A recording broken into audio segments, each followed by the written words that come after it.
চট্টগ্রাম নগরের বিবিরহাট বাজারে ক্রেতা বিক্রেতায় সরগরম কোরবানির হাটে এক বিক্রেতার দিকে চোখ আটকে যায়। তিনি সালমা খাতুন।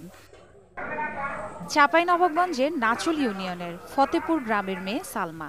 বাড়ির পাশেই তার ছোট্ট খামার। ১৩ জুন ১৪টি গরু নিয়ে বন্দরনগরে এসেছেন ৩৪ বছর বয়সী এই নারী। চাঁপাইনবাবগঞ্জ থেকে আসছি, 2 দিন হলো আসা আমার। 14টা গরু নিয়ে আসছি আমি। আমার সর্বনিম্ন গরুর দাম হচ্ছে 1,20,000 আর সর্বোচ্চ হচ্ছে 1,75,000 মতো। তা আমি আশা করি আমার সব গরু বিক্রি হয়ে যাবে ইনশাল্লাহ। চাঁপাইনবাবগঞ্জ কলেজ থেকে দর্শনে স্নাতক শেষে ভর্তি হন রাজশাহী কলেজে। সেখান থেকে ২০১৬ সালে স্নাতকোত্তর শেষ করেন। একটি বেসরকারি কোম্পানিতেও চাকরিও নেন। তবে করোনাকালে চাকরিটা ছাড়তে হয়। সে সময় জমানো টাকায় একটা গাভী কিনে দুধ বিক্রি শুরু করেন। ধীরে ধীরে বড় করেছেন খামার।